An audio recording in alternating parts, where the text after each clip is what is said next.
सर्वांना जय भीम, नमो बुद्धाय. जय भीम.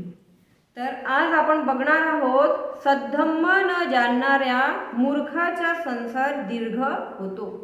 जो मनुष्य सद्धम्म नाही जाणत त्याचा संसार दीर्घ म्हणजे त्याला आपला संसार खूप लांब वाटते. दीर्घ म्हणजे लांब त्याला आपला संसार वाटते.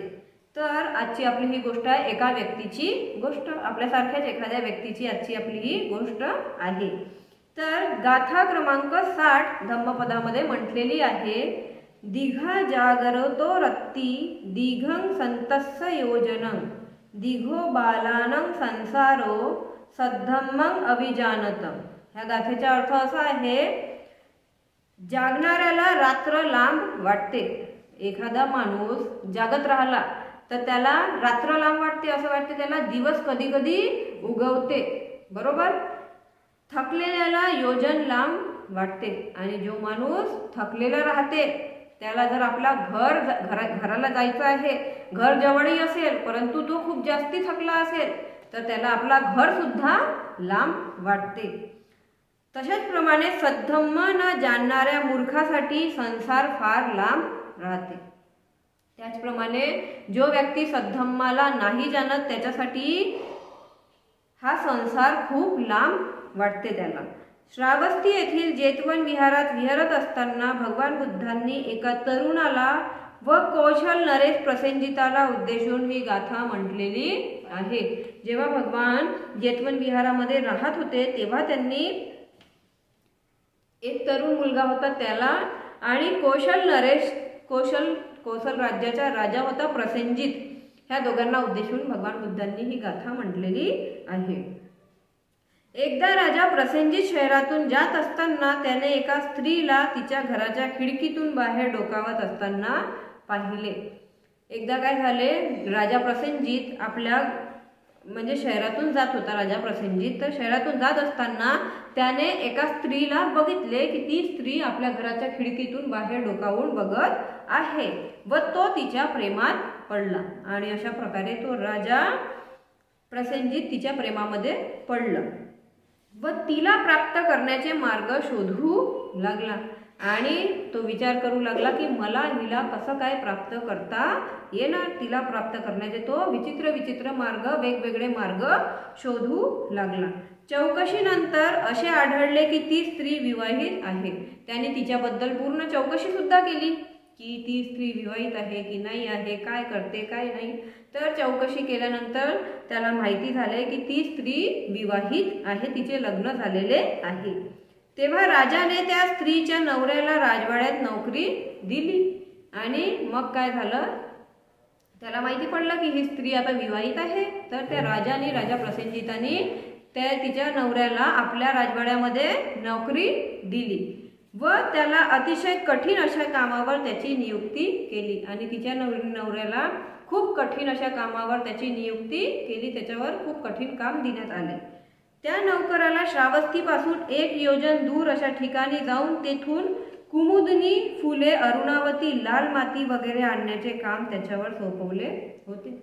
त्याला नोकरी पण अशी दिली की इथून श्रावस्तीपासून 1 योजन म्हणजे 12 मैल दूर त्याला अशा ठिकाणी जायचं होतं जिथे जाऊन त्याला कुमुदनी फुले आणायचे होते आणि अरुणावती नावाची जी लाल माती होती, हे सगळं काही सामान त्याला तिथून रोज आणण्याचे काम त्याच्यावर सोपवले. म्हणजे तो रोज 12 मैल जायचा आणि 12 मैल यायचा आणि आपल्यासोबत हे वस्तू आणणे. ह्या वस्तू अशा ठिकाणी उपलब्ध होत्या की जिथे सर्पांचेच राज्य होते. आणि हे कुमुदिनी फुले, अरुणावती, लाल माती हे अशा ठिकाणी होत्या जिथे फक्त आणि फक्त सर्प राहत होते, साप राहत होते. सापांचे तिथं राज्य होते. श्रावस्तीवरून त्याला सकाळीच निघायचे होते व त्याच संध्याकाळी राजा प्रसेनजिताच्या आंघोळीसाठी त्याला त्या वस्तू आणायच्या होत्या. आणि ह्या कामासाठी त्याला श्रावस्तीवरून रोज सकाळी निघायचं होतं. रोज सकाळी तो निघायचा, 12 मैल दूर जायचा, तिथून कुमुदिनी फुले आणि अरुणावती, लाल माती वगैरे वगैरे जो काही सामान होता तो त्याला घेऊन यायचं होतं. संध्याकाळच्या आधीपर्यंत तिथून तो सामान घ्यायचं आणि परत यायचं, असं त्याला काम देण्यात आले. कारण तो जो राजा होता, राजा प्रसेनजित, त्याच्या आंघोळीसाठी त्याला कुमुदिनी फुले आणि अरुणावती नावाची लाल माती ह्या सगळ्या वस्तू त्याला लागायच्या. राजाचा हेतू असा होता की तो तरुण नौकर मरावा. आणि राजाचा हेतू हाच होता की तो जो नौकर आहे तो मरावा. सर्पांच्या राज्यामध्ये पाठवत होता तो, जिथे सर्प राहत होते तिथे पाठवायचा. तर त्याला असं वाटायचं राजाला की हा जो नौकर आहे तरुण, हा मरून जायला पाहिजे व त्याच्या पत्नीला राणी म्हणून आपण घेऊन यावे. आणि तो जर मरण पावला तर त्याची जी पत्नी आहे तिला मग मी राणी बनवून आपल्या जवळ ठेवणार, असं त्यांनी विचार केला. घाईघाईने त्या तरुणाने पत्नीला शिदोरी बांधून देण्यास सांगितले व सकाळी राजाने सांगितलेल्या कामगिरीवर तो निघाला. आणि त्यांनी आपल्या पत्नीला घाईघाईने सांगितले की तू मला शिदोरी बांधून दे. आणि मग तो घाईघाईने आपल्या राजाने सांगितलेल्या कामासाठी तो निघाला. रस्त्यात त्याने एका प्रवाशाबरोबर पत्नीने दिलेली शिदोरी खाल्ली व थोडी उरलेली भाताची शीत पाण्यात टाकून जोरात म्हणाला. रस्त्यामध्ये त्याला एक त्याचा सोबती मिळाला होता प्रवासी, त्याच्याबरोबर त्यांनी आपली शिदोरी खाल्ली आणि थोडेसे त्याचे भाताचे शीत नाही का, भाताचे शीत उरलेले होते. तर ते भाताचे शीत त्याने पाण्यामध्ये टाकत गेला आणि जोरात म्हणाला तो, ह्या नदीत राहणाऱ्या माझ्या रक्षणकर्त्या जीवितांनो, ह्या नदीमध्ये राहणाऱ्या माझ्या रक्षणकर्त्या जीवितांनो, भूतांनो आणि नागांनो, नदीमध्ये जेवढेही माझे रक्षणकर्ते जीवित आहेत, भूत आहेत, नाग आहेत, जेवढेही, राजा प्रसेनजिताने कुमुदिनी फुले व अरुणावती लाल माती आणण्यासाठी मला पाठवलेले आहे. जीवनामध्ये म्हणतो की राजा प्रसेनजिताने मला कुमुदिनी फुले आणि अरुणावती लाल माती आणण्यासाठी मला पाठवलेले आहे. मी माझी शिदोरी एका प्रवाशाबरोबर खाल्ली व तिचा काही भाग नदीतील माशांना अर्पण केला आहे. मी माझी शिदोरी एका प्रवाशाबरोबर खाल्ली आणि जो थोडासा भाग वाचला होता तो काही भाग मी नदीतील माशांना सुद्धा, शीत त्यांनी कुणाला खायला घातले होते, नदीमधल्या माशांना खायला घातले होते. आता मी केलेल्या माझ्या कुशल कर्माचे फळ मी तुमच्या बरोबर वाटून घेत आहे. अशा प्रमाणे त्यांनी आपल्या जीवनात कुशल कर्म केला आणि तो जोरात म्हणू लागला की आता मी जो हे कुशल कर्म केलं त्या कुशल कर्माचे जो मला फळ मिळणार, त्या कुशल कर्माचे फळ मी तुमच्या बरोबर वाटून घेत आहे. कृपया आपण कुमुद, कमळ व अरुणावती लाल माती मला द्यावी. आणि कृपया करून आपण मला कुमुद, कमळ आणि अरुणावती लाल माती मला द्यावी. ही त्या तरुणाची हाक ऐकून नागराजा एका म्हाताऱ्या माणसाच्या रूपामध्ये प्रकट झाला. त्या तरुणाची अशी हाक ऐकून नागराजा जो होता एका म्हाताऱ्या माणसाच्या रूपामध्ये प्रकट झाला आणि त्याने कुमुदिनी, कमल व लाल माती त्या तरुणाच्या स्वाधीन केली. तो नागराजा एका म्हाताऱ्या माणसाच्या रूपामध्ये प्रकट झाला आणि त्याच्यासमोर कुमुदिनी फुले आणि अरुणावती लाल माती त्याच्या स्वाधीन केली. या संध्याकाळी राजा प्रसेनजिताला भीती वाटत होती की तो तरुण आपली कामगिरी पार पाडून वेळेवर परत येईल. आणि संध्याकाळ झाली तर त्या राजाला भीती वाटत होती की हा तरुण आपले काम पूर्ण करून संध्याकाळपर्यंत आपल्या वेळेच्या आधी परत येणार. म्हणून त्याने शहराचे दरवाजे लवकरच बंद करण्यास रक्षकांना सांगितले होते. आणि म्हणून त्यांनी काय केलं की त्या शहराचे दरवाजे बंद करण्यासाठी पूर्ण रक्षकांना सांगितले की लवकरात लवकर या शहराचे दरवाजे तुम्ही बंद करावे. तो तरुण शहराच्या फाटकाजवळ आला आणि तो जो तरुण होता तो शहराच्या फाटकाजवळ आला. फाटक बंद बघून त्याने आणलेली माती शहराच्या भिंतीवर ठेवलं व मातीवर ती फुले चिकटवून ठेवली. आणि त्याने काय केलं, तो त्या गेटजवळ आला, दाराजवळ, फाटकाजवळ, आणि फाटक बंद बघून त्याने आणलेली माती शहराच्या भिंतीवर ठेवली आणि त्या मातीवर त्याने काय केलं, ते फुले चिटकवून ठेवली. नंतर त्याने ओरडून जाहीर केले की ओ शहरवासियांनो ऐका. आणि नंतर त्यांनी जाहीर केलं, जोरात बोलला तो की ओ सगळे शहरवासियांनो ऐका, मी राजाने दिलेली कठीण कामगिरी वेळेवर पूर्ण केलेली आहे. राजाने मला जो हा कठीण काम दिलेला होता तो मी वेळेवर पूर्ण केलेला आहे. राजा प्रसेनजिताने योग्य कारणाशिवाय मला ठार करण्याचे योजले होते. तो सुद्धा समजला होता की राजा प्रसेनजिताने मला कारण नव्हतं, काही योग्य म्हणजे काही कारण नव्हतं, योग्य कारणाशिवाय मला ठार करण्याचे योजले होते. नंतर त्या आश्रयासाठी व जेतवन विहारातील शांत वातावरणात शांती व समाधान मिळवण्यासाठी विहाराचा रस्ता धरला. आणि तो तिथे त्यांनी फुलं ठेवले, जाहीर करून सगळ्यांना जोराच्या आवाजामध्ये सांगितलं. आणि तो वातावरण शांती व समाधान मिळण्यासाठी कुठे गेला? तो विहाराच्या रस्त्यावरून तो जाऊ लागला. दरम्यान राजा प्रसेनजित काम वासनेने पक्के घेरल्यामुळे रात्रभर झोपू शकला नाही. ह्या दरम्यान काय झालं? राजा प्रसेनजित काम वासनेमुळे पक्का घेरला गेला होता. त्याला फक्त ते स्त्री आणि ते स्त्री दिसत होते, त्याची पत्नी. आणि तो तिच्याच बाऱ्यामध्ये विचार करत राहिला. विचार करू तो रात्रभर काही झोपू शकला नाही. रात्रभर विचार करू लागला की त्या तरुणाच्या पत्नीला सकाळी ताब्यात कसे काय घेता येईल. आणि रात्रभर विचार करू लागला तो की हा आता दिवस उगवेल, नाही का, दिवस उगवेल तर मी त्या तरुणाच्या पत्नीला आपल्या सोबत घेऊन येणार. मध्यरात्र उलटल्यावर त्याला भेसूर व भीतीदायक आवाजे ऐकायला येऊ लागले. आणि जेव्हा अर्धी रात्र झाली, मध्यरात्र झाली, तर त्याला खूप भयंकर आणि भीतीदायक आवाजे त्याला ऐकू यायला लागली. वास्तविक लोहकुंभी निर्याने पीडित असलेल्या चौघांचे ते शोकदायक कण्हण्याचे आवाज होते. आणि ते आवाज होते कुणाचे? तर 4 लोक होते, त्यांना लोहकुंभी निर्याने पीडित होते. एक बिमारी होती लोहकुंभी निर्य. त्या लोहकुंभी निर्याने हे 4 पीडित होते आणि त्यांना खूप जास्ती त्रास व्हायचा. त्या बिमारीमध्ये खूप जास्ती त्रास व्हायचा. आणि त्या बिमारीमध्ये ते 4ही लोक खूप जोरा शोकाने ओरडायचे रात्रभर. ते आवाज ऐकून राजा अतिशय घाबरला. राजाला वाटलं की हा भूताप्रेताचा आवाज नाहीये, त्यांचा आवाज ऐकून. आणि सकाळीच राणी मल्लिकाच्या सल्ल्यानुसार भगवान बुद्धाच्या त्यावर उपदेश ऐकण्यासाठी जेतवन विहारात तो निघून गेला.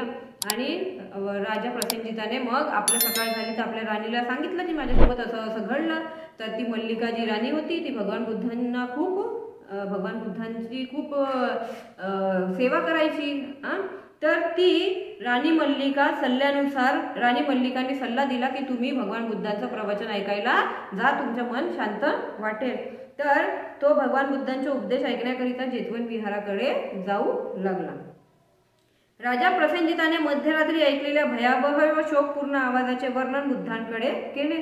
आणि बुद्धांकडे गेल्यानंतर त्यांनी सांगितलं बुद्धांना की रात्री मला खूप भयंकर आणि शोकपूर्ण आवाज मला रात्रभर ऐकू येत होते. त्यावर बुद्ध त्याला म्हणाले की ते आवाज त्या 4 जणांचे होते जे आज लोहकुंभ निर्याने पीडित आहेत.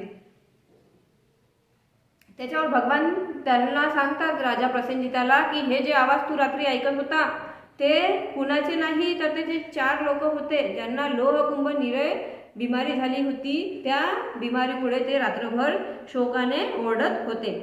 तर फार पूर्वी बुद्ध काश्यपांच्या काळात ते 4ही मुले फार श्रीमंताची मुले होते. जेव्हा बुद्ध काश्यपांचं काळ होतं त्या काळामध्ये हे 4ही मुले श्रीमंताची मुले होते. त्यावेळी त्यांनी दुसऱ्याच्या बायकोबरोबर लैंगिक दुराचार केला होता. आणि दुसऱ्यांची श्रीमंताची मुले होते आणि त्या 4ही मुलांनी दुसऱ्या बायकोबरोबर लैंगिक दुराचार केले होते. हे ऐकून राजाला त्या दृष्ट कृत्याच्या आणि त्याच्या होणाऱ्या भयंकर परिणामाची कल्पना झाली. भगवान बुद्धांनी जसंच त्यांना असं ऐकवलं तर त्या राजाला समजू आलं की मी पण जर असा कर्म करणार तर मलाही अशीच बिमारी होईल आणि मी पण एक दिवस असाच ओरडत राहणार. तर त्याला त्या भयंकर परिणामाची कल्पना झाली. म्हणून त्याने त्यावेळी ठरवले की तो दुसऱ्याच्या पत्नीची अभिलाषा यापुढे करणार नाही. आणि म्हणून तेव्हापासून त्यांनी ठरवले की कोणाच्याही पत्नीची अभिलाषा मी याच्या पुढे करणार नाही. शेवटी दुसऱ्याची पत्नी मिळवण्याच्या तीव्र लालसेमुळेच मला खूप यातना भोगाव्या लागल्या. आणि तो विचार करू लागला की त्या बाईला मिळवण्याच्या नादामध्ये मला खूप साऱ्या यातना भोगाव्या लागल्या व मी रात्रभर झोपू शकलो नाही. तिच्या विचारामध्ये मी रात्रभर झोपू सुद्धा शकलो नाही. नंतर राजा प्रसेनजित बुद्धांना म्हणाला, भगवान जो रात्रभर झोपू शकत नाही त्याला रात्र किती लांब असते. आणि नंतर राजा प्रसेनजित बुद्धांना म्हणतो की भगवान जो रात्रभर झोपू शकत नाही, ज्याला रात्रभर झोप येत नाही, त्याला रात्र खूप लांब वाटते. हे आज मला माहीत झाले. त्याला रात्र किती लांब वाटते हे आज मला माहीत झाले असे कोण सांगते? राजा प्रसेनजित बुद्धांना सांगतात. काही अंतरावर असलेल्या त्या तरुणाने हे ऐकले व तो पुढे आला आणि भगवंतांना म्हणाला, भगवान, काल मी 1 योजन अंतर चालून पुन्हा परत आलो आणि मी जाणले की थकलेल्या माणसाला 1 योजन अंतर सुद्धा किती लांब असते. आणि त्या तरुणाने हे ऐकले. जो तरुण होता त्या कोण, त्या स्त्रीचा पती, बरोबर. त्या तरुणाला ज्यांनी राजाने जिथे पाठवलं होतं सर्पाच्या राज्यामध्ये, तर तो पण विहारामध्ये आला आणि भगवान बुद्धासमोर येऊन त्यांनी म्हटलं की भगवान, काल मी 1 योजन अंतर चालून पुन्हा परत आलो. 1 योजन गेलो आणि 1 योजन पुन्हा परत आलो आणि मी जाणले की थकलेल्या माणसाला 1 योजन अंतर सुद्धा किती लांब वाटते. जो थकलेला राहते त्याला 1 योजन अंतर सुद्धा किती लांब वाटते. ह्या प्रसंगावरून भगवंतांनी ही गाथा उच्चारली आणि ह्या प्रसंगावरून भगवान बुद्धांनी ही गाथा सांगितलेली आहे की जो मनुष्य सद्धम्म जाणत नाही त्या अशा मूर्खाचा संसार खूप लांब होतो, दीर्घ होतो. म्हणून आपण सद्धम्म जाणत राहायला पाहिजे, जाणलं पाहिजे. राजासारखं आजकाल असे पुष्कळसे लोक आहेत की जे आपली पत्नी सोडतात आणि इतरांच्या पत्नीसोबत, नाही का, इतरांच्या पत्नीसोबत इकडे तिकडे फिरण्यामध्ये, नाही का, आपलं दुर्लक्ष, आपल्या घरी दुर्लक्ष करतात आणि दुसऱ्यांच्या पत्नींवर नजर टाकतात. परंतु ते सुद्धा ह्या सत्यापासून म्हणजे हे राहत नाही, अवगत राहत नाही की आम्ही जर हे करू तर ह्याचं फळ आम्हाला काय मिळणार, बरोबर. राजाला माहिती पडलं म्हणून राजाने आपली गलती एक्सेप्ट केली आणि विचार केला की याच्यानंतर मी कोणत्याही बाहेरच्या स्त्रीवर नजर डोळे टाकणार नाही. तर अशा प्रकारे अशी सजा मिळते. जो कुणी कुणाच्या परस्त्री गमन केलं, बाहेरच्या दुसऱ्यांच्या पत्नीवर नजर टाकली तर त्याला अशाच प्रकारे बिमाऱ्या होतात आणि तो नरक लोकामध्ये पुनर्जन्म घेतो. ठीक आहे. तर अशी आजची आपली ही गोष्ट होती, एका व्यक्तीची, ते तरुण व्यक्तीची गोष्ट. साधू साधू साधू.